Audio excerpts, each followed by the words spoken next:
Hello, sports fans, and welcome back to the Bikes for Death podcast. As always, my name is Patrick, and I'm your host.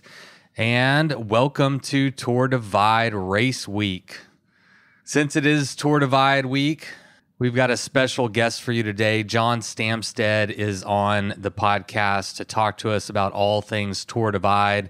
We're talking about the history, we're talking about the rules, and we're talking about the ethos. And this does pick up our conversation that we've been having about the rules as they pertain to self-supported bike pack racing and events just like the Tour Divide. If you have been living under a rock for quite some time, John Stamstad is an absolute legend in our sport.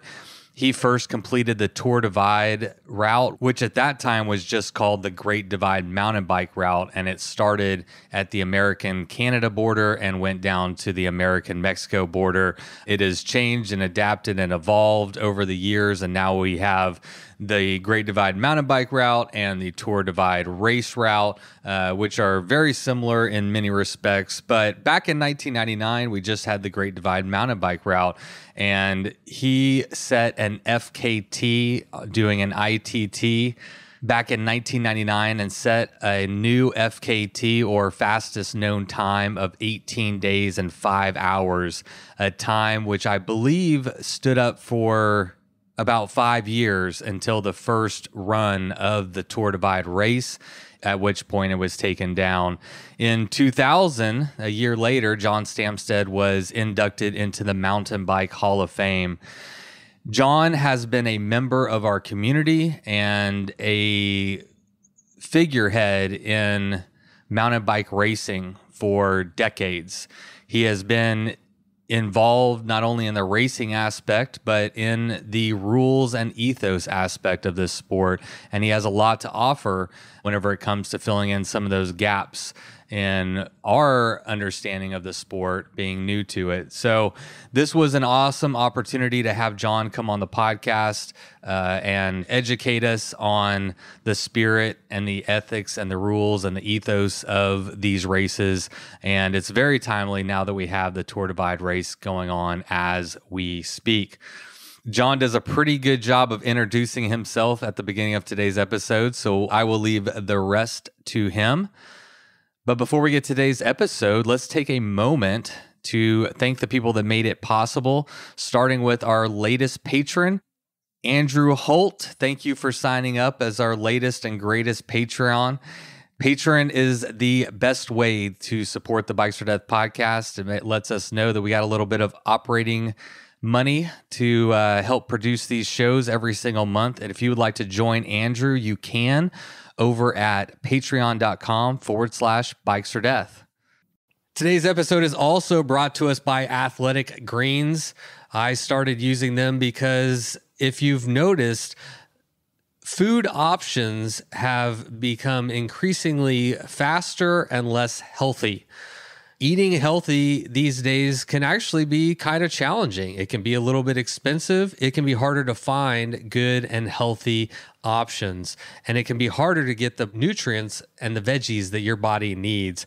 So for me, I found that Athletic Greens is a great solution to help manage a healthy diet. With one delicious scoop of AG1, you're absorbing 75 high-quality vitamins, minerals, whole food source superfoods, probiotics, and adaptogens to help you start your day right. This special blend of ingredients supports your gut health, your nervous system, your immune system, your energy, recovery, focus, and aging. I take mine every morning in about 12 ounces of cold water. And it's a great way to start the day knowing that I gave my body something really good to get the engine going. Now, to make this easy, and we want to make it easy, if you'd like to try Athletic Greens, they're going to give you a free 1-year supply of immune-supporting vitamin D and 5 free travel packs with your first purchase. All you have to do is visit athleticgreens.com/bikes for death. Again, that is athleticgreens.com/bikes for death to take ownership over your health and pick up the ultimate in daily nutritional insurance. Today's episode is also brought to us by Quad Lock. And I got my friend Ben Moore here, all the way from the UK, to tell us some of the things he likes about quad lock. Yeah, thanks for having me, Patrick. I want to ask you, man. So, I mean, downhill mountain biking, that's serious. And one thing people are always concerned about that I hear is, is your phone safe while using on a bike in that manner? I've never had an issue. What about you? That is probably, as you say, the most popular question I get asked when it comes to this specific product. I crash a lot, and we were just chatting about it. So 2 days ago, I had a big one. I was due a big crash. I haven't had a crash like this sort of size in a long time. Let's just say over the bars, high speed. I didn't get knocked out on this one. I thought I should have been. I turn around, the bike's a bit of a mess, and there's the phone. It's still on the bars. And the only people that saw it were these 4 random guys that were in the forest that day. And we were joking about it, that the phone is still on the bike. And this is a prime example of how strong this product is. I mean, I race all of these downhill races, and for a lot of them, I'll just stick my phone on, even if it's in a shanty town in South America with, all the steps and jumping off of people's houses. And the phone has never come off. I put my hand on my heart and say it's never come off. It's incredible. And that's why, obviously, at the end of the day, an iPhone's not cheap, as you know. You don't want to stick $1,000 worth of iPhone on your bars and find that it's pinged off after a couple of bumps. So I have a huge amount of faith that, I'm prepared to put money where my mouth is and have my iPhone there. I think your money is safe. I mean, I've been using quad lock for a long time and never had an issue. Well, listen, dude, if people want to follow along some of your racing and what you got going on, where can people follow you at? Yeah, I mean, I've over the years, I've done a lot on Facebook. So every race I do, you end up with a race run on Facebook, and it's normally a minute or two long. So it's not, it doesn't ever get too boring for the viewers. So yeah, find us on Facebook. Also got an Instagram, and I'm flicking my way through that as time goes on. All right. Sounds good, man. Well, thanks for coming on and chatting quad lock with us today. Thanks for having me, Patrick. All the best. All right. Take care, buddy. Cheers. All right, everybody. Thank you for being here today. Thank you for sticking with us through the ads. The bills are paid, and now it is time to have some fun. Before we get to the episode, though, real quick, let's just check in on Tour Divide. So I'm going to refresh my screen real quick. And Sofian is currently winning. He's been winning ever since they started about 5 days and 2 hours ago. A couple notes on today's race for dot watchers. I've always been surprised by how few people know how to actually watch the dots. So if you're new to dot watching, there's a great website called trackleaders.com. And if you go to their main page and just scroll down, you'll see a link for the 2022 Tour Divide. And there you can see all the dots of everybody who's participating in this year's race. At the pointy end of the race, you'll see Sofian Sahili, who is right behind. You'll see another dot, MH, which is in purple. That's for Mike Hall, and that is the Tour Divide record, the fastest known time on this route. Now, a couple interesting things about this dot. First off, it's worth noting that the actual record for this race is not an option this year due to reroutes that were caused by ongoing fires. So the official route and an FKT are not an option this year, but they've thrown Mike Hall's dot up there just to give us an idea of how the racers are doing in comparison to his fastest known time. And you'll see Sofian is probably about 40-ish miles behind that dot, and he's maintained that gap for a little while now. What's really made this impressive is that the conditions on the divide this year are pretty tough. There's still a lot of snow on the ground. As I mentioned, they're going to be getting into fire as they go on. And so these are pretty tough conditions. And the fact that Sofian is that close to Mike Hall's record is pretty impressive. Actually, it's really impressive. And I'm wondering, just as a dot watcher and a fan, if Sofian has done himself a favor. And not just Sofian. We got Nate Ginston, Manu Catrice. Sorry, I get that one wrong. We got Josh Ibbett.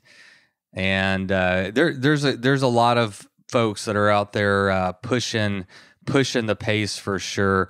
Sophian is in the lead, which is why I'm kind of focusing on him. But these racers that could go out fast, it seems that they were able to avoid some of the really cold, some of the snow that I'm seeing some of the other racers run into just through following their Instagram. So yeah, it's quite the race, as it is every year. There is something absolutely special about the Tour Divide. It's kind of like the Wimbledon of, yeah, I'm a tennis player. I'm trying to think of another sport. Super Bowl. That's a sport that people watch. Football. It's kind of like the Super Bowl of our sport. No matter what controversy's going on in the background, it's hard not to get excited and get into these dots and see what these folks are going through. All right. Well, that's it. Enough dot watch and talk. But if you're not watching this year's Tour Divide, hop on Track Leaders and check it out, and then cross-reference that with their Instagram accounts to get some behind the scenes action. And it's a good time. One bikepacking nerd to another. All right, everyone. Well, like I said, we have a great guest today, so let's not delay. But first, let's have Miles Arbor kick it off with the Bikes or Death theme song. You load up your bike, you ride away from home. You could be with your friends or you could be alone. You ride for a day or maybe more. You just love being in the great outdoors. Everything you need is strapped to your bars, including that new pillow you got from Santa Claus. And then you think, oh shit, to yourself. You left that super lightweight tent on the living room shelf. Bikes or death. Bikes or death. Podcast. I mean, with the Tour Divide coming up, I thought we could kind of go through kind of your history and talk about, the history of the Tour Divide. And then kind of as we set that stage, especially with the Tour Divide coming up, that we can get into some of the rules and stuff. Does that sound like a pretty good format for you? Yeah, that's great. I don't even feel like, dwelling on the rules at all. I'm kind of so frustrated by the overall, discussion of the whole topic. Yeah, it's really frustrating that people can't discuss something rationally. Like, there's just no reason that this shouldn't be just a super normal discussion. And it just isn't online. It's just crazy, the vitriol that is being thrown in different directions. I'm disappointed in the community, I'd have to say. Couldn't say it better myself, and I appreciate your perspective on that. It's why I personally value having a podcast and being able to talk to people one-on-one. It goes beyond bikepacking for me. Just at its core, I think that social media is doing more damage to the way that we interact as humans. I think that it's putting up barriers, and we're not communicating. We're not communicating effectively. We're not communicating clearly. We're not listening to other people's ideas or points of view and understanding those. We're just reading a statement on the internet, and then we're reacting to it, and then somebody reacts to that, and then we have to react back. And it does feel like it doesn't really get anywhere. On many levels, as a newcomer, somewhat to the sport, I don't feel qualified really to lead the conversations around rules and especially the history of the sport and stuff. But I am excited to have a platform to be able to share other people's points of views, and hopefully we can all be edified by other people's perspectives. I know that while it is frustrating, you do have some thoughts on it, I assume. Right. No, I was so impressed with the discussion with Sophian when you had him on. Like, that was a great just conversation, about the rules. And, that's why it's like, well, why can't everybody be more, in line with that? It surprised me. What I liked about what Sophian did was he has ideas, he has thoughts, he has feelings and his own perspectives, but then it's like, well, what should we do about this? He's like, I don't know. He did, and that's okay not to know, but I think it's the honest answer. Right. And I think where the value in is just being able to talk about it without bias or having, some ulterior motive. But as we grow as a sport, it's obvious that these conversations are going to continue to come up. And I think that unless we want some outside organization coming in and taking over, I think it's important to listen to people like you and Sophian and Lael and anybody else who is a member of the community that can offer, their perspective. People who are in this community, people who help build bikepacking to what it is today. And really, there's probably very few people who are more qualified to talk about it than you are. So I really appreciate you coming on the podcast and taking the time to talk to me today. My pleasure. I appreciate you having me on. It's an honor to be on your podcast for sure. Oh man, it's an honor to have you. I'm a little nervous, but we'll get over it. So for people who don't know you, can you give us, introduce yourself, let the audience know who you are and some of your background specifically as it relates to ultra endurance cycling? Yeah. So my name is John Stamstad, and I started riding a bike 35 years ago. I think my first experience biking was I did a bike tour out to Colorado with a friend of mine from Wisconsin, and I found that I really enjoyed being on my bike all day. And I had heard about these long distance races. So I entered one, the Bike Across Missouri, which was St. Louis to Kansas City and back, 540 miles on the road, very hilly road riding. And I did that and I did well. And I thought, and I loved it. So I thought I'd apply myself to that. And then, the reason I did the Missouri race is somebody told me, oh, that's the hardest one, that there is. And then so I just kept looking for, right, what event bills themselves as, the hardest. And so I sought those out. And then that, just mountain biking, that was the mid 80s. And then so mountain biking was kind of coming along, and I did Montezuma's Revenge, which I think was the first 24-hour solo mountain bike race out in Colorado, 87, 88, somewhere, in there.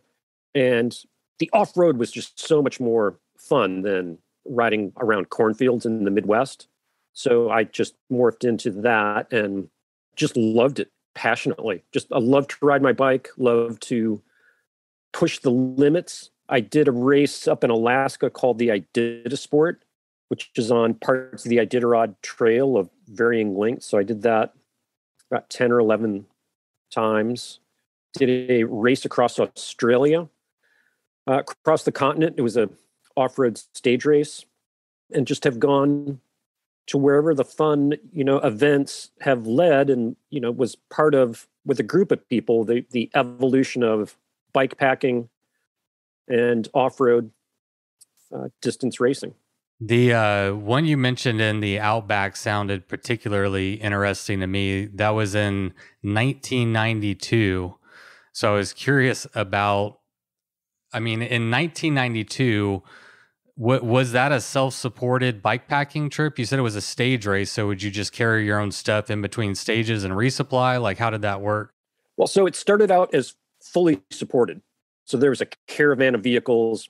We had to, camp each night because there was no options. Like, there's nothing in the Outback. But then your camping gear would be, put on one of the vans or trucks and then taken to the next stopping point. We were doing, I think it was like, dawn to an hour before dusk or something. So basically it was 14 hours a day, which it was, it was people from all over, the racers from all over the world. And I knew that it would be an adventure because I just didn't think, having a race across Australia, I didn't think it would go as planned. Like and it had never been biked across before through the center. And if you, read, some history on Australia, the first people who tried to drive across Australia all died. It's like 1,000 kilometers with no services. It's really forbidding terrain, or at least, was back then. Probably slightly more civilized now. So the race did not go as planned. I actually got kicked out of the race at the halfway point for defamation of character of the race director, because I called him a liar and he was a liar. Which was very bizarre. I was in first place every single day of the race and up until that point. And then so he kicked me out of the race. All but 2 people quit in protest, were left, because you can't really have a real race and kick the first place person out of it. So then, well, I wasn't just kicked out, but I was left stranded in Alice Springs. Like my stuff was removed off the truck and I was just left there along with the other people who dropped out. So I called up my sponsor at the time, which was Bridgestone Bicycles. I called Grant Peterson, told him, hey, Grant, I know you spent a lot of money to send me over to this, cool race in Australia. And I was doing really well, but now I got kicked out and, well, I need you to send me some money so we can buy a vehicle to, support us the rest of the way, across, because we had my friend Henry and I had 2 people to crew for us. So Grant was like, John, that's great. Just make it a good story. Like I just really thought that was, an important lesson from him. Like he was a good teacher. So we did. But again, you can't just go across the second half of Australia. We had a 55-gallon drum of gas in the van, quarts of oil. So then, the second half, my friend Henry and we rode kind of race across America style, just nonstop, as many hours a day as we, physically could, that was the first time that I'd ever done that. But I guess we did 7 days, as nonstop as we could. And I think the last 3 days we did 21 and a half, 22 and a half, and then 27 hours to the finish after 20 some days of racing. Yeah, that's got to be a wild experience. I interviewed, I don't know if you know Kate and Henley Phillips, but she ran across Outback, the Australian Outback, and he supported her with a bicycle. So he carried all of the gear that they needed, all the water, and it was a really neat feat that they accomplished. But that was back in 1992. That's what really surprised me is that, I don't know, in many ways, as I've been like learning about you and researching this, a lot of this stuff has been going on a long time, in terms of like media crew and sponsors and, long distance bike racing and stuff. And you've really been there and witnessed the progression. You've left off a couple things on your bio. So in 1999, you did a run at the Great Divide mountain bike route. Did it in 18 days and 5 hours, which previous to that, the fastest time was 6 weeks, I believe. And then in 2000, you were inducted into the Mountain Bike Hall of Fame. So, the importance of that is to highlight, again, that you have been a member of the community, you've been a member of the sport, and you've watched it grow, and you've been a big part of the progression of the sport, and you're still an active member of the community. And so just for people who don't know you, hopefully that, lends to your credentials. With the Tour Divide, this episode is going to come out on Wednesday, and the Tour Divide is kicking off on Friday. So this is fairly timely.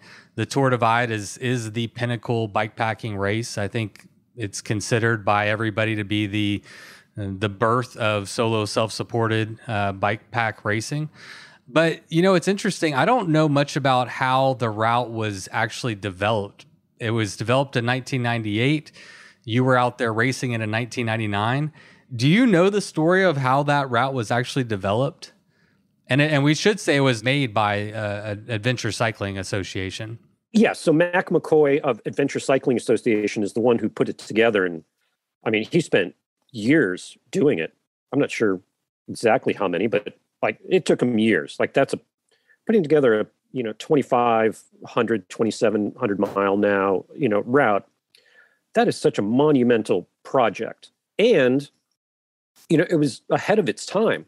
He put together a bikepacking route before bikepacking was a thing. People just weren't really doing it.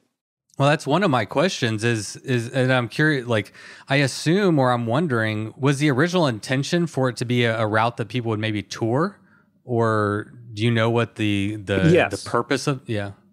Yeah. So that was, one of the ACA's, just one of their touring routes, but, obviously off-road, or as off-road as it could be, but still trying to stay within range of resupply places, keeping that in mind so that people could do it on their own.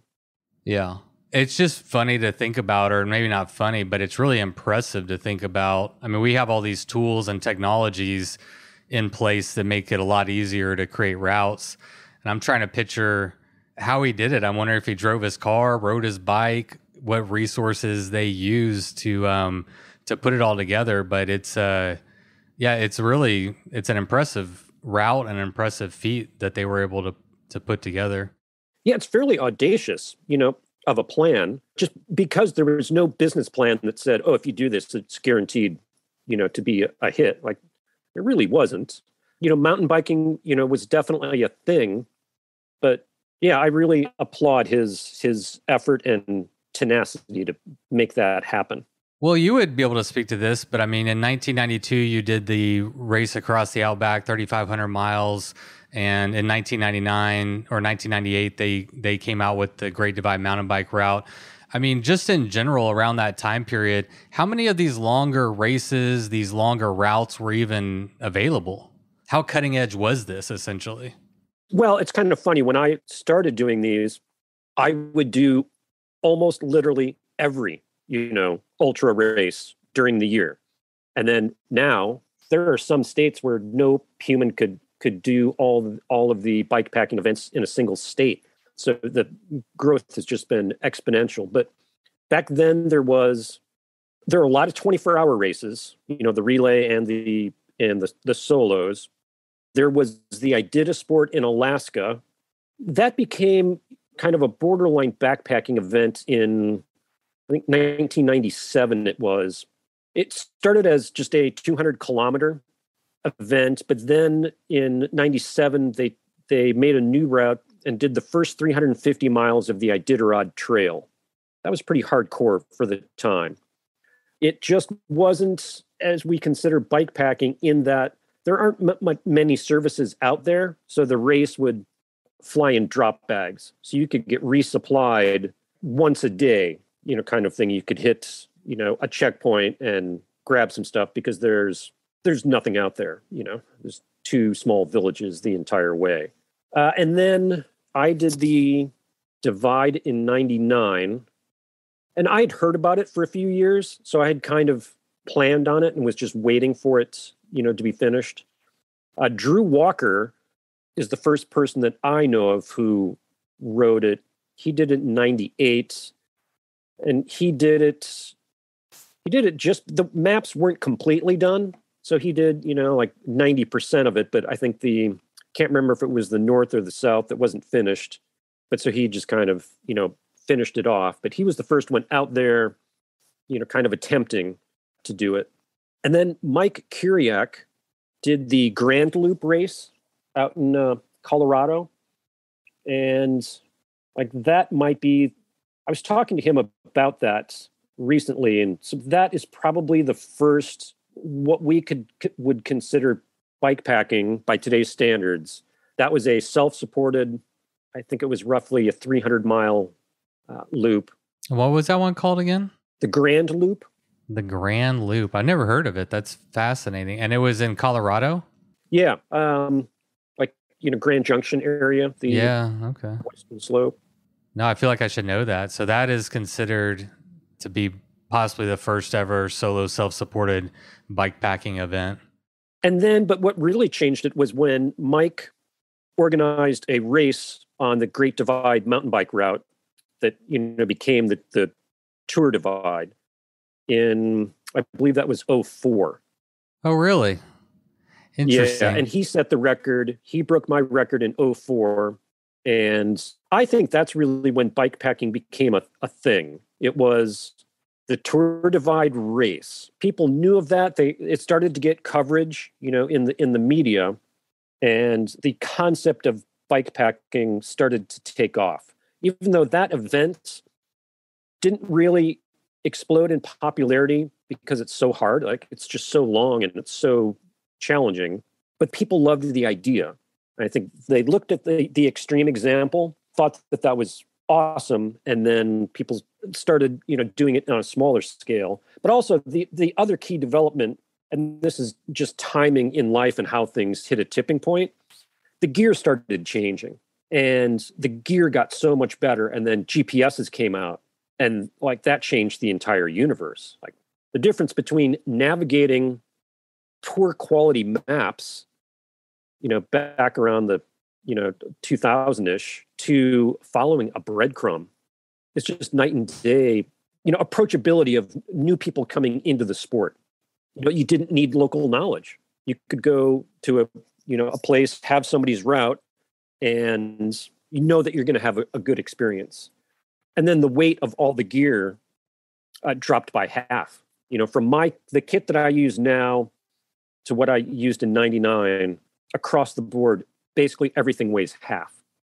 I'd love to hear about not only your kit and your gear, like what that looked like in 1999, but it'd also be interesting to know, I mean, where were we at in the evolution of bike packing? What kind of, were you on an ITT? What rules, if any, were in place when you went out there? Or were you just kind of doing your own thing? Well, that's interesting. And I can't remember where the conversation started for the first record. Maybe ultra runners were doing it. I remember, I had conversations with Buzz Burrell, who started Fastest Known Time. We talked about some of these, how we would differentiate and just acknowledge people's marks. How do somebody goes out and does something, how should we acknowledge that? And then once people start doing it, all right, we have to have some loose rules. So of course, it started with none except do cover every inch of the route under your own power, which still today, that's a good basic, rule. And Kiriak, came up with, his slogan, do it all yourself. And it's still good today. If you just do everything yourself, you aren't going to have any issues. But with popularity, it adds a layer. But so when we started doing these, the etiquette was similar to the sport of climbing.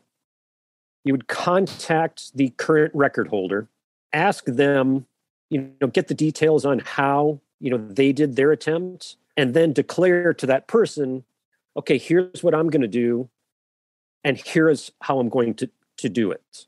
And it might be different, say somebody did it fully supported, and you were going to do it either self-supported or, unsupported. So you just kind of declare how you were going to do it. And then it was, a bit of a gentleman's agreement.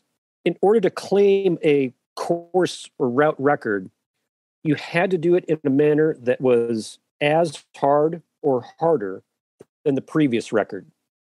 If you were going to say that you beat somebody else's record, you could still do it and just not make any claims. But so does that include conditions? No, only things that are under human control. Gotcha. Although the one argument there would be deserts, winter or summer, desert attempts. Yeah, that makes sense. It has to be, if somebody sets a desert mark in the dead of summer, you can't go in the winter, do it and say that you beat their record. You would have a winter mark, that other person would have a summer mark. So really just very logical stuff. And I think today's athletes, would be well to take some hints from that tradition. The other part that I like about that approach is you're honoring the people who have come before you. If you're going to try and break a record, I just think it's good to acknowledge, the person who you've bettered, acknowledge their experience, and even just writing about it, claim your record, but say, and the mark that I, bested was set by so-and-so. They did it this time under these conditions, or, the details. And it's just I think it's just an honorable way to go about that. It's courteous. Do you see people currently, how have we detracted from that? How have we gotten away from that as a community? Well, I think, the way that rules evolve, and for most of these, some people think that these rules are new. They're really not. In terms of the supported versus self-supported, I was having those discussions when I started trail running in 2001 or so. And I remember having discussions with runners because in running, there's the tradition to do supported attempts and have pacers with you, because that's how the running races go. You usually at night, you usually have a pacer run with you. And in cycling, we don't do that. But the runners didn't consider that to be support, and even made the same claims that we're hearing today. Whereas I would say, well, a pacer is, if nothing else, it's at least emotional support. And, the argument of, well, some people do better alone. Some people do better not with a person next to them. So how can you say which one is better? And those things are true. And that's part of the subtleties of this sport, but it's not even. Doing it completely alone is not even with somebody who has a crew with them, regardless of the amount of tangible things they're doing. It's just provably different. It's not the same equality of opportunity, I think. I think this kind of highlights one of the issues is that, as bikepacking grows, and it is growing, brings in a lot of people, a lot of ideas and opinions, but we might lose the origins and the spirit of the race. But I kind of get it, because it's a little bit messy, right? Like, we don't have an organizing body. There's not one set of rules that governs every single race, and different races can have different rules and all this stuff. And I wonder if part of it is coming from just confusion and different rules and stuff, And like, I'm curious what would be a good solution, because I assume none of us want a governing body like the UCI to come in and regulate everything. But in my mind, instead of that happening, I feel like there should be some kind of ground rules, that could be applied across the board possibly. But I'm more interested to hear your thoughts.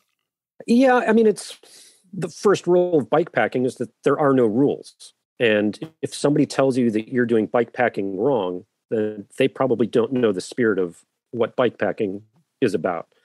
I see the discussions, online about if you have panniers, if your bike has panniers, then you're touring, you're not bikepacking. And I just want to gouge my eyes out, with that kind of debate. It's just, if you're riding your bike for transportation from point A to point B and you're enjoying yourself, you're bikepacking. That's the sport. I think growing pains are certainly normal, and especially money can be very corrupting, as money comes into a sport, and records aren't just bragging rights, but could be a career changing. Then you do have to create some structure just to keep the opportunities, reasonably level for people. The idea of a governing body really scares me. Like, I don't know that that's a great idea. I think that the guys at Fastest Known Time have done a really good job of vetting, the rules. And that's a 20 plus year process that, those have all come together. And this is your friend Buzz? Yeah, Buzz Burrell and Peter Backwin started that 4 years ago, I believe.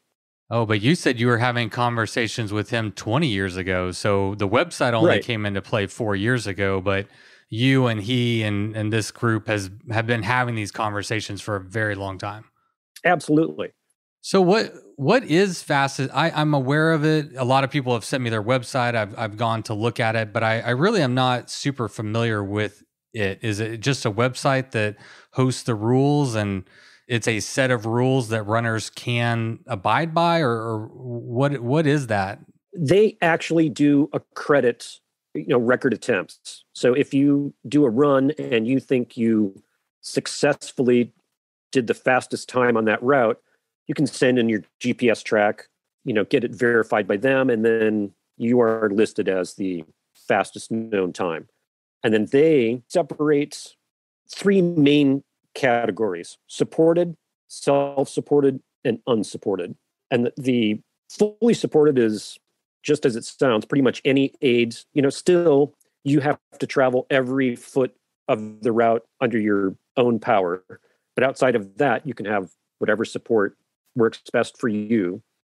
And then unsupported is the opposite of that. You have no support. You carry all your food. So you can resupply with natural water that you find. That's essentially it. And then self-supported, I guess, is, where it gets trickier. with the rules, and they have that broken down. The main difference with runners is they allow caching of supplies for their self-supported records. So you could, but you do have to cache it yourself, but you could drive the route, supply your drops, and then when you run it, no one else it's just you, but you're picking up food that you have stashed along the way. And that's not really a done thing. Yeah, I mean, bikes can travel faster. We can carry more stuff. And so the routes are longer. Yeah, we can get to resupply points a little bit. Yeah. Yeah. So, I mean, there are some, natural differences between the sports that, make it logical to have, some differences in the rules. But like in terms of the breakdown of the three categories, I think that's just very smart and very logical. And then the other issue, because people have, suggested, why don't we, just add bikes to that? But the nature of bike packing doesn't really lend itself to having a fully supported category, because, the word packing is in, the name, like you carry your own, that's the one core component is you are carrying the stuff that you need along the way. I just think it would be sad to lose, that part of it. And it's interesting, like when I first did the Great Divide, the precedent that I had for doing routes was basically race across America. That was the most prominent, point A to point B as fast as you can, to get across it. So I planned on doing it fully supported. I was sponsored by Chevy trucks, so I had this whole thing set up. And 7 days before I left, I just thought, I'm setting a precedent here. How I do this matters. And I just thought to do it, like I was incredibly fortunate to be sponsored by Chevy trucks and could have, they supply, have them supply a vehicle for me to do this. And that didn't seem very equal to me. Like it was bad on a few levels. One, we shouldn't be adding mandatory cars to a bike event. Like that seemed bad from an environmental standpoint.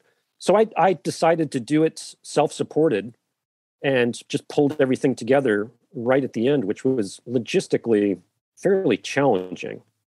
Although like I'd been doing it long enough, like I knew how to put together a kit. Like I had all that dialed in. I just didn't have any trail beta.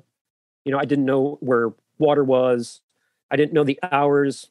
Like I think on the first or second night, I got to a town right after the store closed. So I had to wait, and I was out of food. So I had to wait 6 hours for it to open again. And so, I mean, I made a few, of those mistakes that, now I'm sure everybody starts with a GPS file that has all that information. And a cell phone where they can Google where their next gas station is or whatever. Yeah, that cell phones have definitely, they've made it much more approachable for the masses. For a while, the Tour Divide banned cell phones. They went super low tech for a few years. Oh, I didn't know that. When was that? Yeah, I wasn't a fan of that simply because don't make a rule you can't enforce. And nobody wants to be the bike police.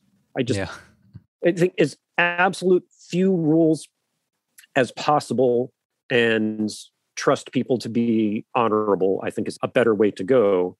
And of course, with technology, it's inevitable. It's like you can't fight it. You can argue it's a very different world today with a, spot device with a red button, a smartphone. In another year or two, or I'm not sure what the timeline is, but Tesla's got that satellite-based, smartphone. So people will be able to live stream, their ride the whole way. Oh, wow. There you go. There you go, Sophion. You can live stream your whole race. Yeah. So things, have changed and they're going to continue to change. I think what you're telling me is I could do a live podcast with racers as they're going. Sure could. You wouldn't even have to stop pedaling. That's where my mind goes. I'm going to be the live bike pack racing podcaster. I'm just kidding. Actually, that sounds kind of fun, but it isn't. I've never thought of that before. You're right. Technology is inevitable. As I was learning a little bit more about you, I was studying your 1999 Tour Divide, or I guess at that time it was the Great Divide, mountain bike route that you did. And I thought it was interesting that, at least according to this article, there was 2 different media crews that were there documenting that attempt. Is that true? No, one media crew. Okay. I don't know what the second one would be. They said National Geographic's and some other company. I can't remember what it was. Oh, no. They were just trying to do their production for National Geographic. Oh. That was just an avenue that they were trying to sell it to. I don't think that ever happened. I don't think it was ever on National Geographic Explorer that I recall. I want to find it. That was going to be one of my questions, if that's still out there, because I've never heard of it, and I'd love to see that. That would be really cool. You don't even know if it exists. I'm sure I have a DVD somewhere. Yeah. Well, I want to see it. It's just interesting because I've been running with this narrative a little bit that, as the sport grows, money is going to come in, sponsorships are going to come in, camera crews are going to come in, media is going to come in. But then I'm learning about you, and in 1999, when you did it for the first time, you were sponsored by Chevy. You had a media crew out there, and I think I'm not trying to call you out, but what I'm saying is that you see that the desire to capture these events, to tell these stories, has been there since the very beginning, and also sponsorships and money has kind of been there since the beginning. And so I think it's not a matter of if these things are going to play a part. It's more like, how do we do it correctly, right? And I'd be interested to get your thoughts on maybe going back to the original spirit of the Tour Divide and self-supported racing, and what is the basic ethos that we're trying to capture when we do these events, what is the thing that we don't want to lose, Well, I would say, what I don't want to lose most, and what I learned from that first ride, if you had asked me beforehand, I would have said, having a documentary film crew, it'll probably be, maybe a little bit irritating, but it won't change anything substantial. Like, it's just a fly on the wall. It won't affect the overall ride at all. And I found the opposite to be true. I think the main reason that I ride still and rode then is when you've been out especially in the wild, but when you travel a route, you also travel an emotional distance. Like, you go through something and you feel it's very empowering for me. You feel totally self-reliant, and you have kind of a huge sense of self-accomplishment when you're alone that you don't have when you're with other people. And I felt that I didn't get that. Like, I've had that feeling in Alaska. I didn't have it going across Australia because that was, with other people.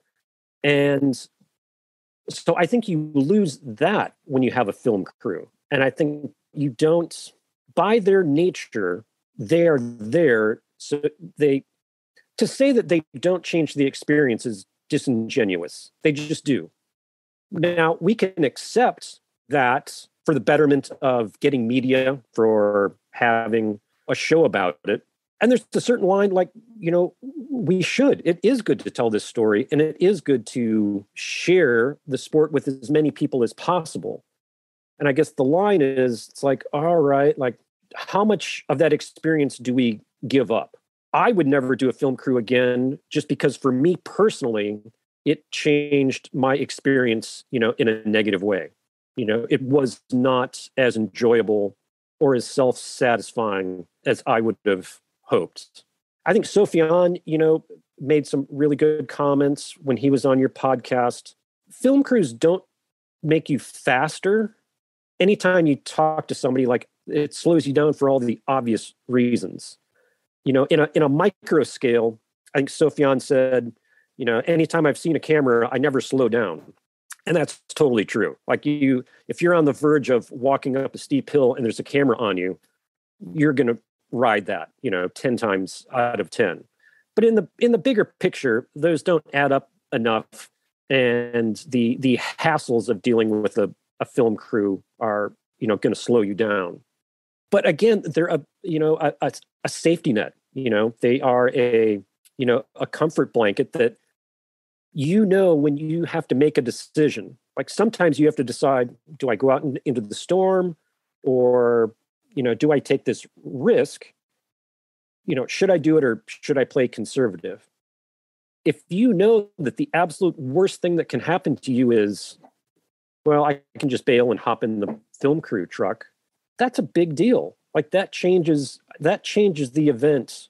It changes some events greatly. I mean, obviously, the more remote it is, like I've had some very dangerous experiences in Alaska where I'm trying to think, like none of the top people ever had a film crew on one of the Iditas sports, because nobody would have put up with that, because it's such an extreme obvious advantage. You can't go out because dealing with the elements is a huge component of that race, and having a crew with you would be laughably inappropriate. I remember the Europeans would usually bring a film crew, but they were back of the packers. So nobody really said anything, because they didn't matter to the real race. But it would have been a massive uproar if a top athlete had had a film crew in any way. And then it is a sliding scale of, okay, when is it appropriate? When is it not? I've heard people have issues with a number of people have done the Kokopelli Trail and, have had film crews, and, it didn't create the firestorm that, some of these other things have had. I'll fess up. I've been one of the people that's been one of my question marks and a source of personal confusion for me, because, you had, Kurt and Caitlin that went and got an FKT on the Kokopelli and recorded it, and Lachlan Morton did the same thing. Sponsored rider, has a film crew, goes and does it, and nobody cares. You don't hear a peep about it. I went and read every single comment on bikepacking.com to see if anybody had anything negative to say, and of course not. But then, Lael does AZT, and there seems to be another set of rules or whatever, and it wasn't the first time that she's been called into that. And so as an outsider, well, I'm not an outsider, but I'm not a bike pack racer. That's what I'm not. I like to go bike packing, but I don't do a lot of racing, and I'm not super familiar with the rules. For an outsider like that looking in, that's a little bit confusing, Yeah. So the main reason is those routes don't have a route director. So there are no rules for those routes, the White Rim and the Kokopelli specifically. And the reason there's no route director is the Forest Service won't let them have a grand depart. So there's nobody in charge of them. And then, if there isn't going to be, I didn't follow the sport for, about 10 years there. And Mike Kiriak, did the same thing. He kind of checked out from the sport because he didn't want to deal with the politics of it, I think. So there was no bikepacking police, to say anything. And if there's nobody who is there to object, then no one says anything. And if the route doesn't have any printed rules, like who's to say that you can't do it any way you want? So that's where the disorganization of the sport, is for sure confusing to people, I'm sure, and legitimately so. It's great to have a totally free-spirited sport until you get into some of these details, and then it's like, oh, we don't have any rules. Like, how do we handle this? Yeah, that's, I think, the question that a lot of people are asking or should be asking. Well, actually, a lot of people are just telling everybody exactly how they should be doing it, but I'd rather be listening on learning how we could possibly do it better. Well, I was just going to say, and that's too bad, because it seems totally appropriate to have a conversation about the rules of the sport right now, because it has kind of hit that tipping point of it's so popular that, it really kind of matters now. Back when it was only a handful of people, it just didn't present the issues. But now that there's money involved and just a lot of people new to the sport who don't know the roots of it, and just with changes in technology, I think it's fair to question the way things have been done and look at it moving forward. Yeah, I think that is a question. And it's like you said, we, first we didn't have spot trackers. At first we didn't have cell phones. I just learned from you that Tour Divide pushed back on the cell phones, showing, this struggle between, what is solo self-supported and is the cell phone support? And obviously it is. I mean, a cell phone, a GPS tracker, a breadcrumb that you can follow, all these things are offering a level of support. They're making it easier to access bikepacking, and probably one of the large reasons why we're seeing it grow and explode the way it is. And so now the question is media crews, that is at the core. I don't hear anyone really arguing about anything else. I mean, some people are worried about the money. I get that. I'm worried about the money, but it really is this core issue of media crew that is at the core of everybody's, disagreement. And I think one thing that has changed just in terms of that, it always used to be a media crew meant like a documentary crew. Like the guys who covered me were trying to sell this to National Geographic Explorer, I think. But now a media crew is kind of your own personal company that, it's for your social media, your Instagram, you put together a movie, a YouTube, channel or whatever it has. So I think that dynamic has also fundamentally changed. It's not a third party, it's the riders in business with their media crew. And I think that changes the dynamic also. So what is the solution there? If there is, there obviously is a solution. Right now, you adhere to the race rules. If we're talking about Lael, she broke the rules. I talked to her. She's fine with that. No problem. She broke the rules. It doesn't count as an official time. But I think what people would like to do, what I would like to do is find a way to acknowledge that effort and not just put an asterisk on it. But like you were saying, there can be different kinds of FKTs. And when we were talking about the different kinds, it was, self-supported and unsupported FKTs. And is a media crew a supported FKT? Is that the same thing as, stashing food or, a car to get away in or whatever? Where do we put those people, if anywhere? Or do we just say that doesn't count? If you go back to, the original intent, and this comes from climbing, I think we could learn, some good lessons there, in that when somebody does something, we acknowledge what they did. It's good to acknowledge the people who came before you and what they did. And it doesn't have to be quite so concrete as Grand Depart record or an ITT record with an asterisk and supported, self-supported. All those things can be a part of it. And I think Lael has even mentioned this, and I agree with her on it. Why don't we just judge the attempt as a whole? And I think it's worth considering doing that, where it's not as concrete. So you're saying look at each effort as an individual. Especially if it's an individual time trial, just accept it for what it is, right? You alluded to it earlier. The whole spirit of bikepacking is to go out and do it under your own power, and it doesn't matter if you have panniers or how you choose to approach it, as long as you're self-supported. So are you saying that maybe just look at it and accept that as part of her process, but doesn't have to be the defining factor? I think that's one way to go. The other way is, to go fastest known time and just have absolute concrete rules. I like the storytelling, of the sport. I like the adventure of it. When it comes to course records, a lot of times a course record is set because of favorable weather or, dirt conditions. And some of these routes, the routes change, every year or two because of fires or rerouting. Routes on dirt are not apples to apples as much as, we would like to think that they are. And I think there's almost an overimportance that is put on, the course records. Winning a race is an achievement. You beat whoever else showed up to that event. Setting a record might be a huge achievement, or I've set records purely because I had great conditions, took advantage of those. I never put a whole lot of, stock into them just because of that. Yeah, I agree with that.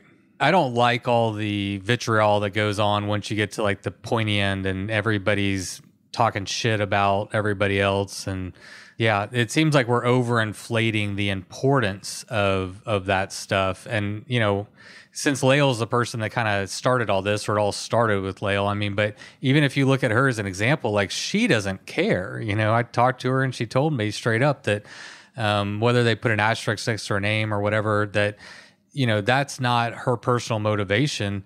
And it speaks to what you were saying about, you know, being able to approach something like this, I hope, in any manner that we want to. And if she wants to use that experience to inspire other people and bring other people into the sport, I think that there should be an opportunity for her to do that.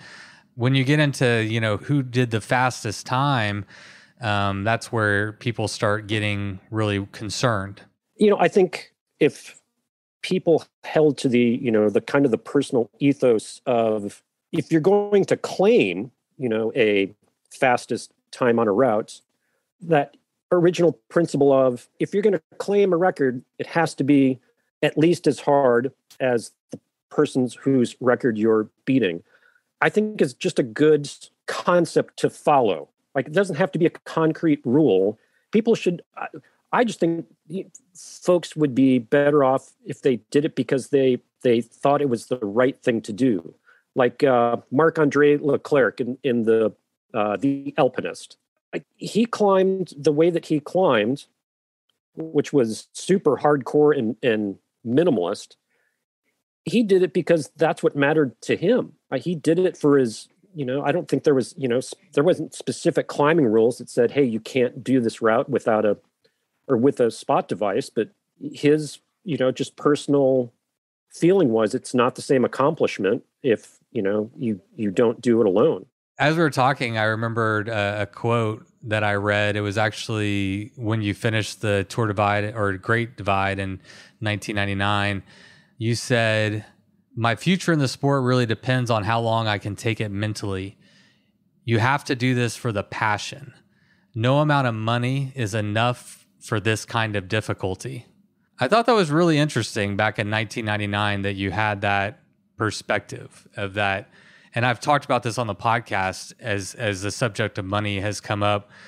I don't think money can be the sole motivator to push your body to, you know, a FKT or winning a race on, you know, 2,500 miles of the Tour Divide or 800 miles of AZT.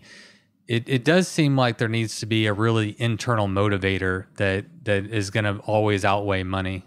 Do you still think that, you know, this 24 years later, or do you think money is something that we should be more worried about? I think it was a huge mistake for me to take a film crew on the Great Divide. And that was, I mean, I don't remember my motivations then, but I would guess it was financial. Like, I'm trying to, you know, keep it going as a job. And like, promotion is like good, like that increases your exposure, which, you know, should lead to, you know, more sponsors.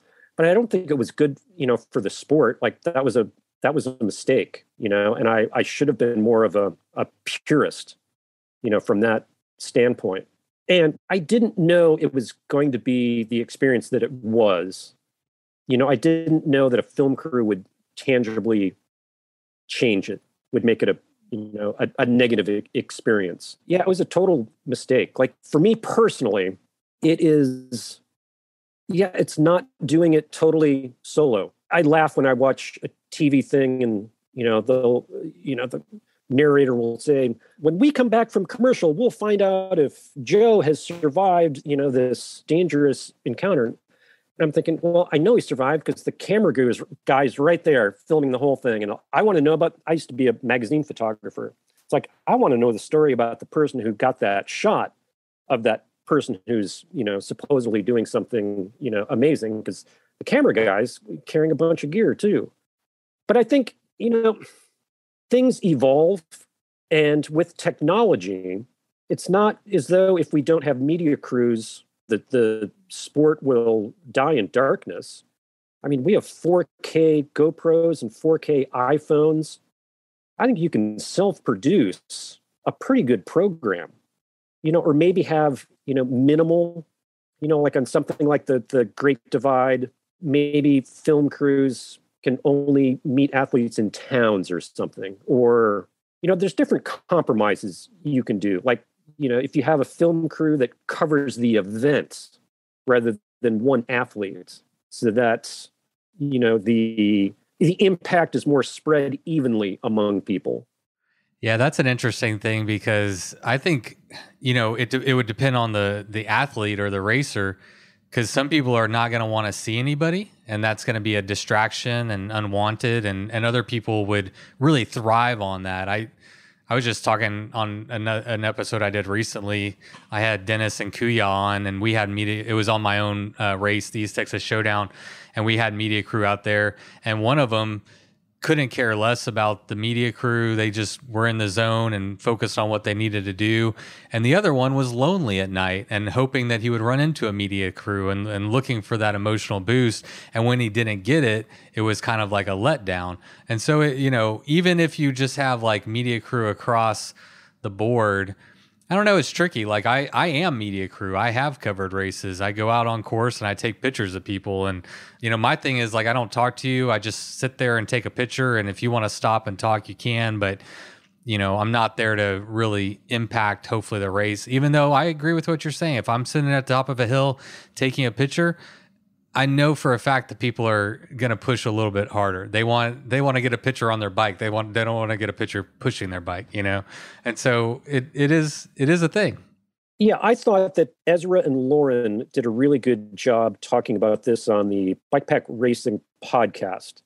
And Ezra's, story of having his brother come out and just kind of view the race, like he just wanted to be a part of it. And Ezra didn't see that as, being in any way supportive at first, but then, upon reflection, he thought, I get, that is, a safety net that maybe others didn't have. And I just think that was just a really honest view of the subject, that for folks who haven't experienced it, they see it as, well, if they're not helping you pedal, like what difference does it make? But once you've experienced it, it's just different. I mean, it's not level to, like, some people, would get a huge benefit, mental benefit from it, possibly. Others, it would be a hindrance, but it isn't nothing. Like, you can't say it has no effect, because just existing changes the dynamic in the environment.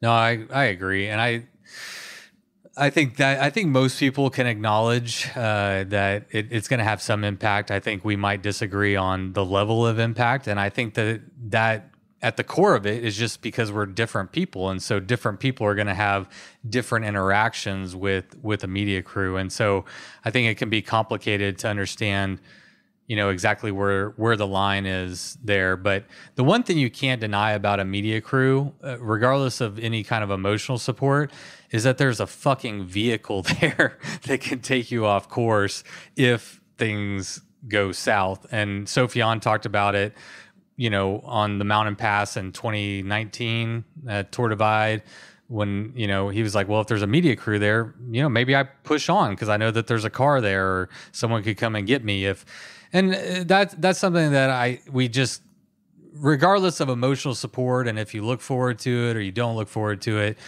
if there is a vehicle right there that can take you off course and it allows you to push yourself a little bit further, that I can't imagine doesn't have some kind of impact on your mental state and your desire and willingness to push things maybe harder than you would if it wasn't there, Yes. Well, the question is, what do we do now?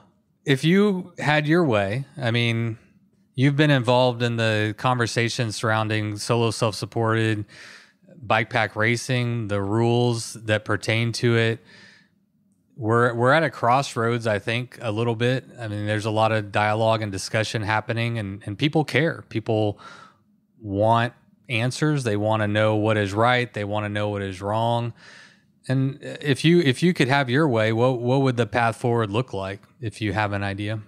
In my ideal world, everyone would be a little bit more like Marc-Andre Leclerc, and they would do it the pure way just because it makes them happy, to do it that way. But in the real world, I like, the fastest known time, rules. They've really worked them out. They work for the top athletes. Like Kilian Jornet is the most media exposed endurance athlete on earth.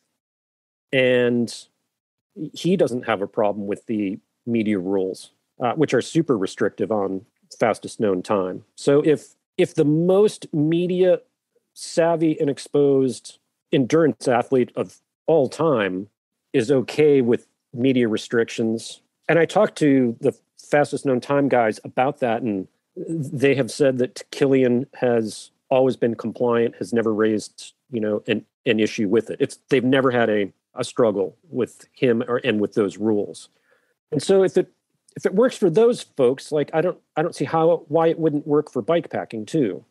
Can I ask you, I'm curious because Buzz, and I forgot the other gentleman's name over at FKT, but you've known him and had a relationship with him for 20 years. You're a very respected and important part of the bike packing community.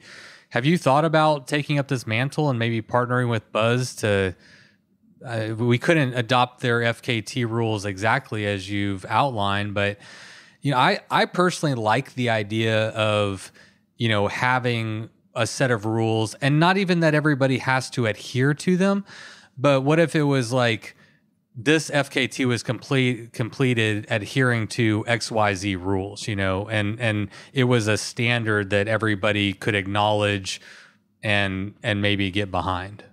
Yeah, and that's kind of the climbing, or it's, this is a terrible example, but like professional boxing, like there's 5 different championship, belts, and they all have their different rules.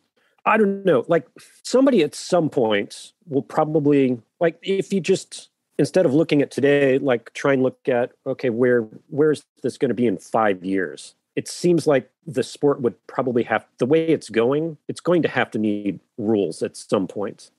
But again, like nobody's in charge. The closest anyone is to being in charge are the route directors, because they make the rules for the grand departs. I do think it's a valid question for people to say, well, okay, if you're going to have a grand depart race, you can make rules, but why do those same rules apply to an ITT? Kind of Lael's position on the Arizona Trail. And I think that is fair to question. And maybe it's something along the lines of grand departs, because they're doing all the work, and those route directors are doing a ton of work. It's thankless unless something goes wrong, and then the entire world wants to tell you how you should have done your job or your role. Yeah, and in poor John's defense, all he did was adhere to his own rules that were already in place before the thing ever started. So, yeah, that was very unfortunate, the way that we handled that. And it's worth mentioning again. We mentioned it before, but anyway, we shouldn't do that anymore. But so I think, a possible compromise is grand departs do their events as they want, and ITTs would fall under, say, something like the FKT rules. So if you're going to do it totally individually, you have a uniform set of rules to abide by. And events the only question I have with that is grand departs are kind of this underground, semi-organized, but don't really exist, loose association, all of which could be shut down by the Forest Service at any time. There's no security in those maintaining that status. So I think that's kind of a weird place for the sport to be in. It's, the rules are essentially set by this very tenuous organization of events that could disappear tomorrow if the Forest Service thought they were, like, if they get too big, like they get shut down. It only works if they stay small. And so how do you grow the sport with that? That's a good question. I host my own bikepacking race here in Texas, and because public land is such a scarce resource here, and I do represent the bikepacking community, it was really important to me that I got, the permits through the Forest Service and, the communities bought in. And that's my personal goal, is to have it all above board, to have the community bought in, to have the Forest Service be like, wow, these guys are, they adhere to leave no trace principles. They're good outdoors people. They respect the land. They're doing things the right way, and that is a scary thing that you bring up about some of these events. We are on public land, and so we're captive by whatever they say we can and can't do. That's one of the questions that I work through, is how can we make sure that bike packing and bike pack racing is done in a way that outsiders can look at and be like, okay, this is a good thing. This is a good group of people that are respecting the land that they're traveling through. And that's my hope. For sure. And it'd be great if community could, discuss the merits of some of these things and, keep it to the merits of it, regardless of what your thoughts are. Like, there's no right or wrong way to do this. And I don't have an answer of what we, should do. That's up to the younger folks who are, leading the next generation of the sport. Oh no, not the younger folks. We're in trouble. Just kidding.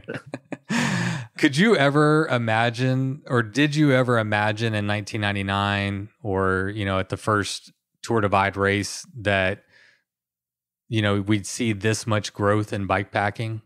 I mean, you've seen mountain biking grow, you've seen all that. So did you project this, or does this surprise you? I always knew that it could appeal to the masses. I always felt that. I don't think that I ever thought that it actually would, but I thought if people could just get out there and get exposed to it, that they would love it. It's a universal, you're out in nature and you're exploring. And I think that's our most primal instinct. What about the aspect of, I think the solo aspect, the self-supported aspect of it is a key component, because with how easy everything is and how automized all these things are, we got cars and electricity. I mean, it's just, everything is so easy. We don't get very many opportunities in life to really push ourselves and to rely on ourselves and then prove to ourselves that we're capable of doing something very hard, Yes. And that's, again, I think is our, the caveman, cavewoman brain, coming out for that survival, battling the elements is very primal. So getting away from rules a little bit, tell me about what it is about you that attracts you to the hardest events that you can find, whether it was across Missouri or Australia or the Great Divide. I did a trail, and I mean, it's just, you've always been, in my mind, the way I'm looking at it, you seek out the hardest, most difficult, most challenging efforts, and that's what you go for. Yeah, I think at its root, I've always been an all or nothing person. And I think that even in terms of overcoming obstacles or challenges, take say a 40-degree rainy day. That's just uncomfortable. And it's just not, I mean, I live in Seattle, so I'm used to it, but there's no challenge there. Like, it's as draining for me as it is, for someone, totally new to the sport who doesn't even compete. But the difference is when you take that temperature down to 30 below, well, now I'm energized, and I get intrinsic, energy from that. It's kind of the introvert, extrovert, difference. It's what gives you, it's not necessarily how you act, it's where you get your energy. And I get my energy from those difficult situations where, like, it's just a dopamine pump that just fuels me. Whatever it gets, the harder it is, the more I turn that into a challenge, and the more exciting it is. It really is. When did you learn that about yourself? You always pushed yourself like that since a young age, or did you kind of figure this out later on? No, I ran in high school, but kind of did the more is better. But, in those days of road running, like, there was no adventure, we couldn't really explore. I also just always wanted to explore when I was younger too. I remember, being a little kid, and I was mad that the whole planet had been, discovered, kind of irritated with that. Like I wanted to be a polar explorer or a Mawson. And then I just got super lucky with the birth of mountain biking. It came along timed perfectly for me. So I was able to tack on to the wave of that sport. And then, of course, that just naturally led to going further, and further. It starts small, and then, one person says they can ride, X distance. And then, well, the only challenge is you got to go why go less? The next milestone is to do double that.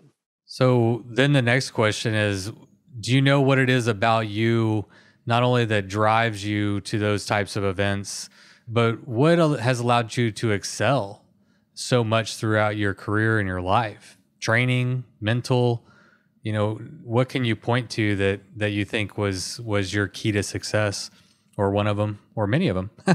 Well, I think when you do these sports, you get asked, is it more mental or physical? And I bristle at that, because it's both. Like the brain is an organ, and you have to manage and train, that organ as well. But I think that the people who excel, and Lael introduced herself to me last summer, and I complimented her on the fact that I thought she was really unique and amazing in the joy that she gets from the sport. You can take I do well because I'm a masochist and I can suffer more than, anyone else. Well, the people who excel are the ones who get that baseline up to a super high level before it is even suffering to them. Like they're just finding enjoyment from it. And that, it always looks like it comes natural, and I'm sure it does to a lot of people, but you can also train that. Back in the day, before we had power meters, I would judge when I was ready to do a big event by more my mental side. Like I'd hop on my trainer, and stare at a blank wall. And, like a lot of times you can be sick of yourself in 30 minutes, just waiting for it to end. But if you can train yourself to be okay with that for hours, then you're in a whole different place mentally. And you need to be in that place to excel in these long distance events. You have to be able to, generate that intrinsic dopamine, and the most mundane things have to be exciting for you. It's kind of dialing down the things that can matter, or that, get your engine going. And time, goes faster when you're in that frame of mind too. And that matters a lot when you're doing an event that, lasts multiple days, or, a couple weeks now too. How you pass time has a huge impact on how well you will finish. Yeah. I've talked about this before, but it does seem like the happier you can be on your bike, the more you can be enjoying it. It seems like there's some equation to not only speed, but just staying on your bike, staying happy, staying motivated and out there. You don't see Lael or Sophiane with a sad face ever. Sophiane's singing Exactly. and telling jokes, and he's just having a great time. And Lael, I've tried to pin Lael on this question before when I've had her on the podcast, not this last time, but before. I'm like, be honest with me. Like, is there just some demon inside of you that just wants to go fast and super competitive and all this stuff? And she's like, no, I like riding my bike. It's just fun, just really, I think she just really loves it, which is a good place to start from. I'd be curious to get any tips you have or any thoughts you have on longevity as it pertains specifically to bikepacking and ultra endurance cycling. You're still an active cyclist, and you're not as young as you were in 1999. No. Yeah. And I'm 42, so I'm looking at the second half of my life now. I'm like, all right, how do I keep this engine going?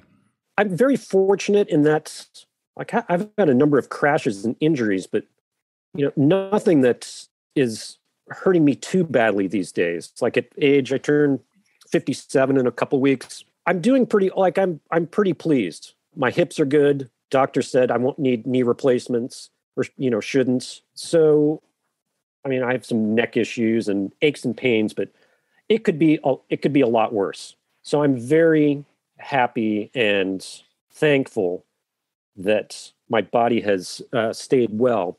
At the same time, like I've been having since I started. I got hit by a car a number of years ago, and I couldn't ride for a few years, and started back up, I guess, 2 years ago. And one thing I noticed, I'm not handling heat like I did when I was younger. And I haven't completely figured out what's going on with that medically yet, but that's frustrating. I would like to be my younger self and do the same things that I have always wanted to do, but you have to realize your limitations. You don't recover quite as fast. And I think it's just being super honest with yourself about not biting off, more than you're capable of when you take on a project. Yeah. I could see that being challenging, knowing, because, as you do hard things, you develop the mental, like you have that mental strength, right? Like you're like, oh, I know I can do that. I know I can do this. But it sounds like, you have to be more mindful of that and be like, okay, can I still do that? What does pushing it too far now look like?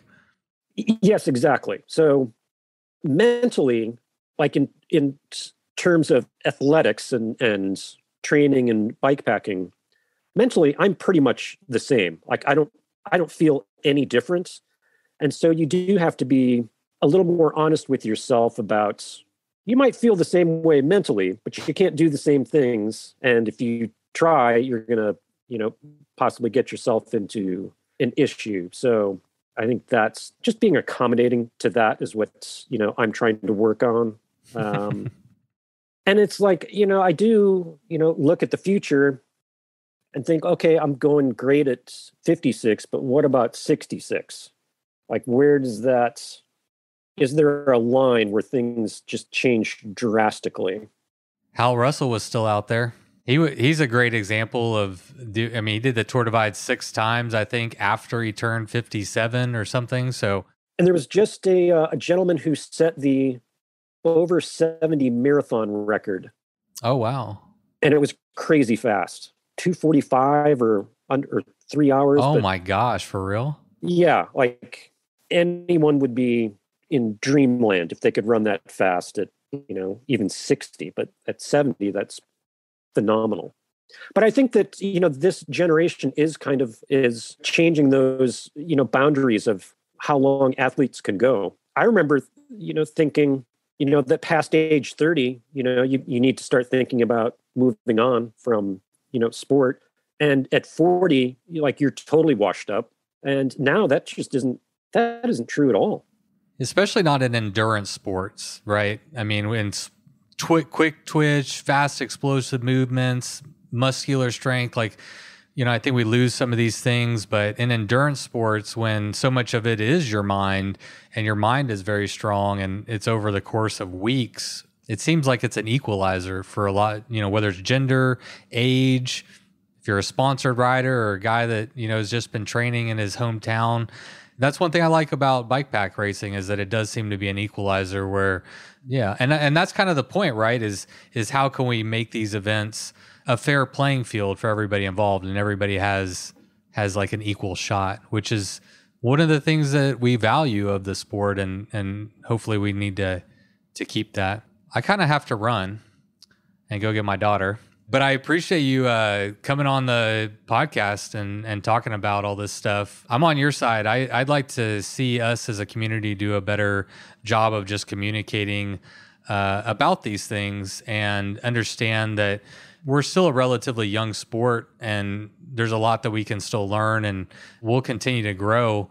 And I think the most important thing is that we're able to talk about it and figure out what the best and the right way forward is.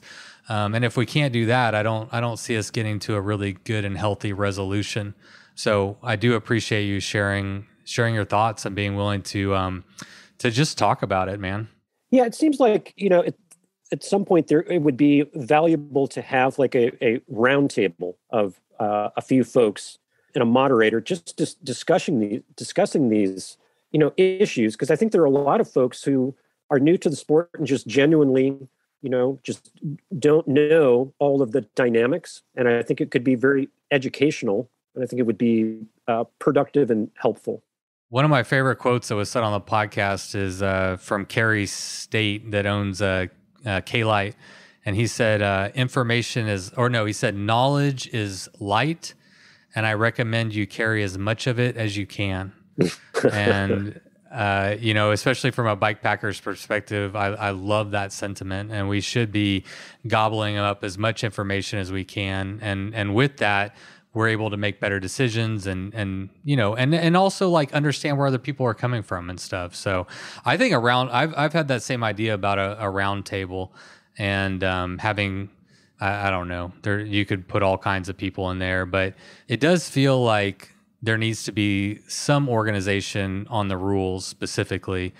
I don't want to see a governing body, but in order to prevent these types of things from happening in the future, and in order to prevent another governing body or a governing body from coming in and saying, this is the way we do it, it does seem like it would be prudent what if I don't know, I don't want to rattle off a bunch of names, but I would put you at that round table for sure. But let's start with you and add some more people. Yeah, have a quorum and kind of figure these things out. I think that would be wonderful. And it would prevent some of the negativity that we've seen, Yeah, I think the sport needs it. And I think that would be probably the most approachable way to educate, a number of folks. Because the Instagram and the Twitter information method is not working very well.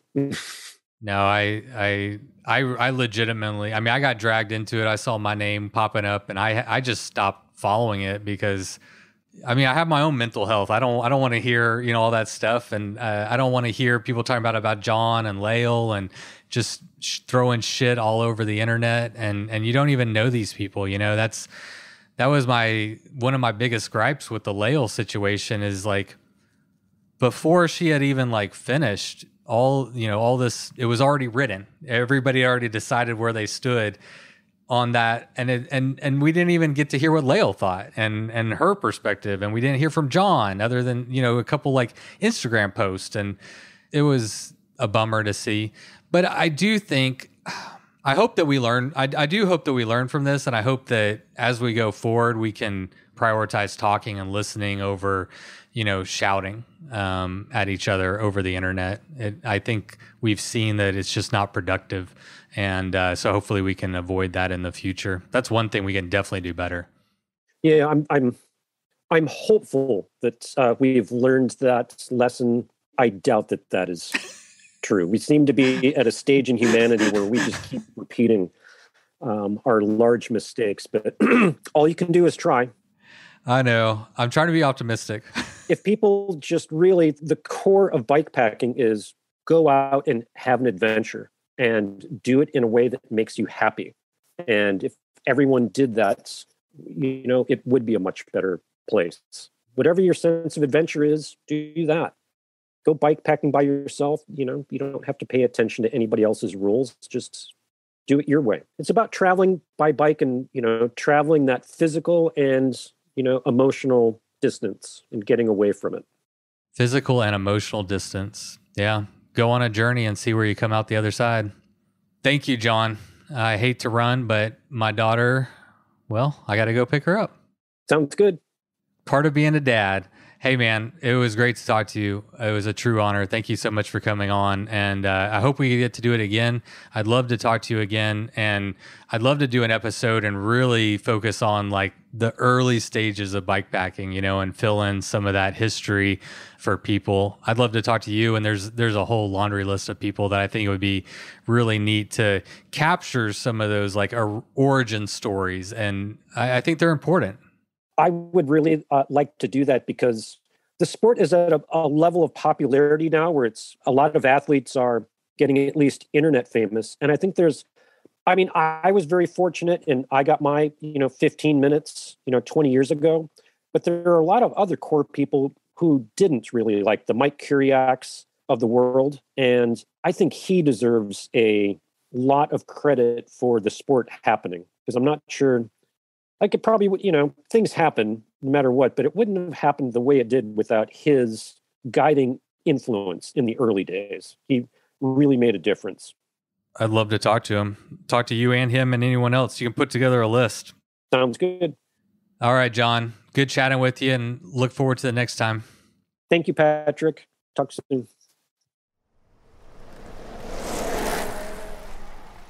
All right, everybody. Thank you so much for tuning into today's episode. I hope that you enjoyed hearing from a pillar in our community, somebody who's been around the block probably more than once and more than twice. This guy knows what he's talking about, and I appreciate him taking the time to come on the episode and share his thoughts. And I do look forward to meeting up with him again. And I want to, like I said, I want to talk about some other stuff besides just the rules. But the rules are important, and I'm glad that we were able to do that. Now, as I was falling asleep last night, I had an idea, and I'm going to throw it out there, and we're just going to see what happens. But how cool would it be if next week's episode was from a person or persons that was currently on the Tour Divide? It would even be cool if they just called in while they were riding and we could chat for a little while. So here's my call out. If you are currently on the Tour Divide, and you don't have to be riding, maybe you're holed up in a hotel because you broke your leg, or your bike is broken and you're waiting to get it fixed, or you're sleeping in someone's basement because you lost your way and now you don't know if you'll ever get out. I mean, wherever you're at, if you are currently a dot on the Tour Divide and you would like to be a guest on the podcast, shoot me a DM on Instagram, or you can email me. Email is the best way because there's a lot of Instagram messages, but I understand y'all are out there racing. And so just contact me anyway. You can try Facebook and try Instagram. My email is bikes@bikesorddeath.com.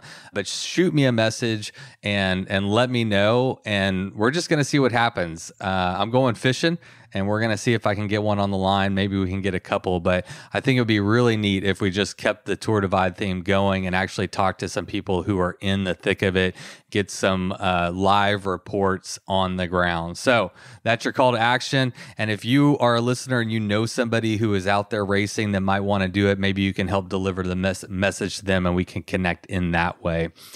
All right. Well, I think that's it for today's episode.